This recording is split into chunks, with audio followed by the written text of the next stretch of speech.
Hi, welcome back to the Weekly Why. This week we have double parsha, Vayakhel-Pekudei. We're finishing up the book of Exodus. And what we're talking about here is a very detailed description of the Tabernacle. The Tabernacle was really the temple which the Jewish people had without a temple. This is when what they had in the traveling in the desert. And so really what we have starting the week after, we have starting the book of Leviticus, Vayikra, and then after that we have the book of Bamidbar, or Numbers. And both of those are very almost nitty-gritty. You know, we have Leviticus talking about the temple offerings, and we have Bamidbar, Numbers, talking about the different tribes. And it's very interesting that both of them, and including this parsha, so detailed, you know, and very almost concerned with almost the minutiae of it. And I think there's still something we can take from it. So in terms of, there's certainly a lot we can take from it, but there's one idea I want to talk about specifically, is that put yourselves in the situation of where this particular set of parshas are placed. We have the Jewish people taken out of Egypt.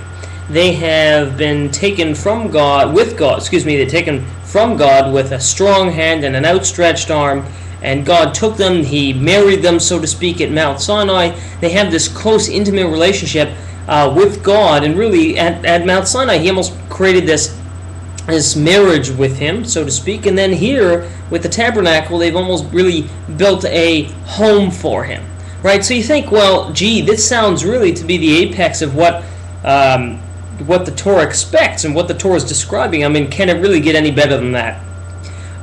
So it's interesting is that ultimately this isn't yet perfect. The end of the book of Exodus, which is what we're going to be reading, you'd think what it would describe is going to say, okay, you're building this tabernacle, I'm going to get into so much detail, and the tabernacle is important because that's where God is going to dwell. God's presence is going to manifest itself in a much more profound manner. But that's not how it ends. Instead, it talks about the clouds lifting from the Mishkan, from this tabernacle, and the travels of the Jewish people which ensued. And then we're being taught that the purpose of the Mishkan and the dwelling of God in there was to create an atmosphere that really would allow the Jewish people to journey in their quest to fulfill the divine purpose of creation, to God's purpose of creation.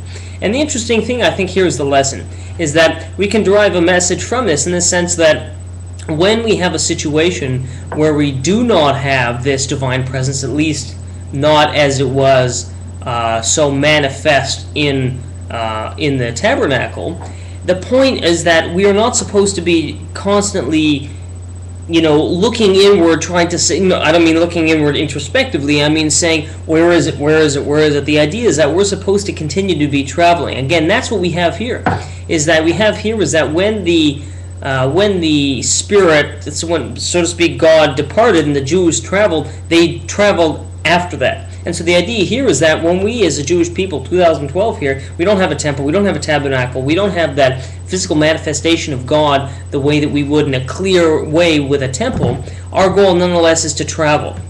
And when we say travel, we say journey, we mean that really is to take this concealment of God's nature and to remove that concealment from the world. And so the entire purpose of the Jewish people, of course, as Isaiah says, or Legoyim, light unto nations. You can't be a light unto nations if you're constantly inward focused. And in that sense, the entire idea of the tabernacle was to build this home for God, so to speak.